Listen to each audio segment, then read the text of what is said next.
2024년 11월 3일 말씀 묵상하겠습니다. 함께 기도하겠습니다. 하나님, 우리가 말씀으로 돌아가 하나님의 품으로 돌이키게 하시고 하나님의 말씀에 온전히 순종함으로 의인이 걷는 길을 걷게 하여 주시옵소서. 예수님 이름으로 기도했습니다. 아멘. 오늘의 말씀은 호세아 14장 1절부터 9절까지의 말씀입니다. 말씀을 함께 살펴보시기 전에 개인적으로 말씀을 꼭 읽으시고 묵상하는 시간 가지시기 바랍니다. 14장 1절입니다. 이스라엘아, 내 하나님 여호와께로 돌아오라. 내가 불의함으로 말미암아 엎드러졌느니라. 너는 말씀을 가지고 여호와께로 돌아와서 아뢰기를 모든 불의를 제거하시고 선한 바를 받으소서. 우리가 숫송아지를 대신하여 입술의 열매를 주께 드리리이다 라는 말씀으로 시작하고 있습니다. 아무리 불러도 돌아서지 않는 이스라엘 백성을 향해서 하나님은 여전히 그들에게 돌아와라 라고 말씀하고 있습니다. 그들이 패망한 이유는 하나님 때문이 아니라 바로 그들이 하나님을 떠나 불의함과 죄악 가운데 거했기 때문이죠. 죄로 말미암아 상하고 깨어진 그들에게 하나님은 여전히 돌아오라고 말씀합니다. 특별히 2절 말씀 보면 너는 말씀을 가지고 여호와께 돌아와서 라고 말합니다. 그렇습니다. 하나님은요, 말씀을 보내서 우리를 치료하십니다.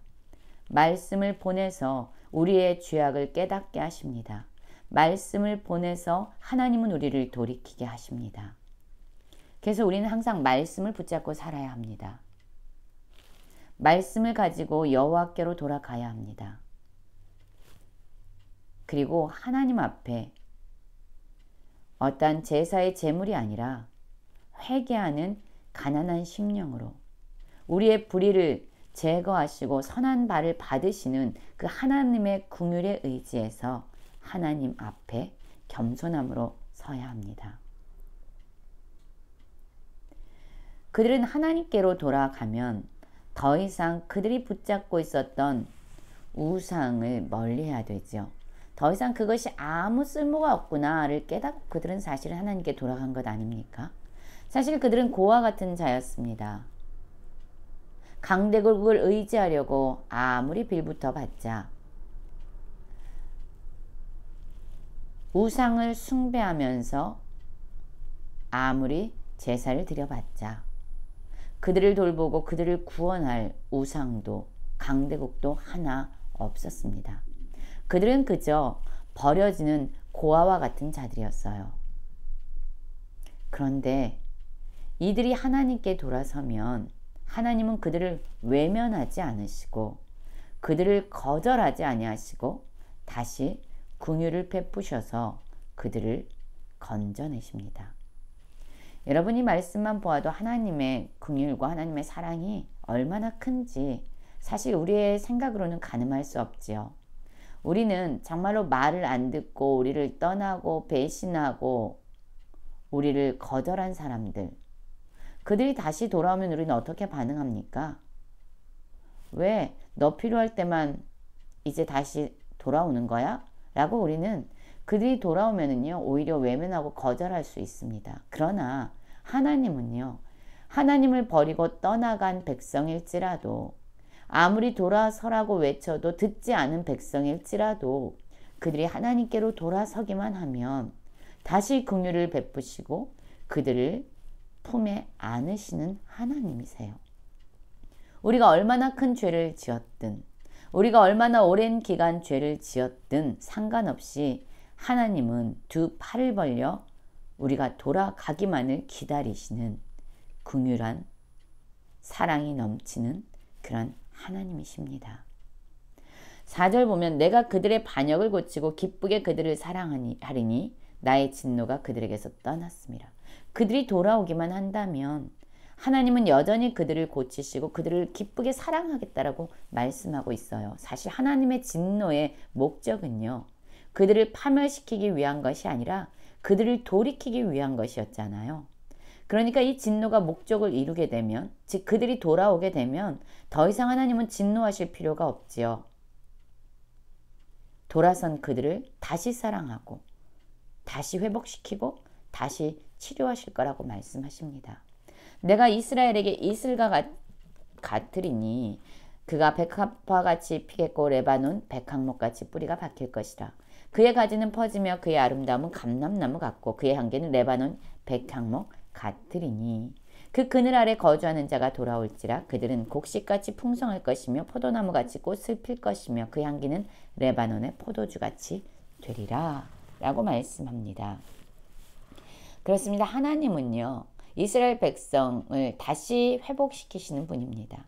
하나님께로 돌아오면 모든 진노, 그들을 향한 심판을 거두시고 이슬처럼 내려서 그들에게 풍요로움과 많은 결실을 약속하는 양분이 되겠다라고 말씀해 주고 있습니다.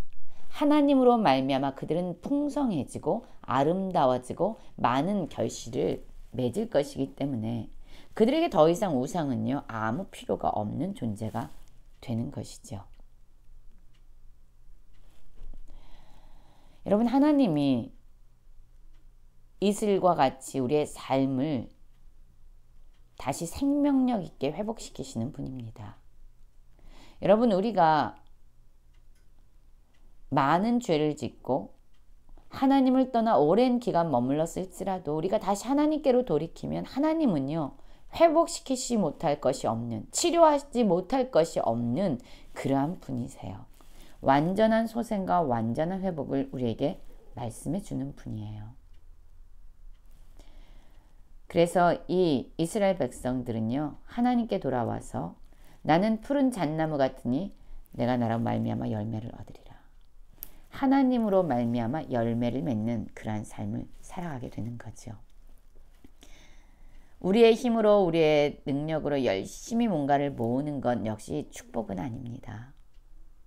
우상을 숭배하면서 헛되이 사라질 것에 목숨을 거는 것, 여러분, 그것이 축복이 아닙니다. 강대국을 의지해서 임시적으로나마 보호와 돌봄을 받는 것, 여러분, 그것도 축복이 아니죠. 진짜 축복은 우리의 생명 근원 되신 하나님께 돌아가는 겁니다. 그분 안에서 진정한 치료와 회복을 경험하는 것이에요. 14장 9절을 보면 누가 지혜가 있어 이런 일을 깨달으며 누가 총명이 있어 이런 일을 알겠느냐. 여호와의 도는 정직하니 의인은 그 길로 다니거니와 그러나 죄인은 그 길에서 걸려 넘어지리라. 여러분, 하나님은 우리에게 말씀을 가지고 여호와께로 돌아오라고 말씀하셨습니다. 여호와의 도는 정직하다고 말씀하셨습니다. 이 말씀을 깨닫고 이 말씀을 알게 된 자들은 어떻게 해야 된다고요? 의인은 그 길로 다닌다. 그 말씀에 순종하는 삶을 살아야 되는 거예요. 그냥 머리로만 깨닫고 마음으로만 감동을 받는 데서 멈추는 것이 아니라 그 길로 다니는 순종의 삶으로 이어져야 합니다. 그래서 의인은 그 길로 다니거니와 하나님의 말씀에 순종하는 삶을 산다는 거죠. 그러나 죄인은 어떻습니까? 하나님의 말씀에 순종하는 것이 아니라 오히려 말씀으로 말미암아 걸려 넘어진다라고 얘기해요. 하나님의 말씀은 우리를 변화시키시는 것이 목적이에요. 하나님의 말씀은 우리 안에 있는 죄를 보게 하시고 깨닫게 하셔서 우리 안에 있는 죄를 뽑아내는 것이 목적이에요. 그래서 그 말씀에 순종하는 능력을 얻게 하는 것입니다. 그러나 죄인은 어떻습니까? 말씀을 보고 왜 나한테 잘못을 했대? 왜 내가 죄인이래? 라고 이야기하면 하나님의 말씀을 거부합니다. 듣기 싫어합니다. 그리고 그 말씀에 순종할 수 있는 능력도 없습니다. 여러분, 말씀을 가지고 여호와께로 돌아가서 우리의 삶을 다시 회생시키시고 회복시키시는 그 하나님과 함께 하나님의 말씀에 순종하며 살아가는 모든 성도님들 되시길 간절히 기도합니다.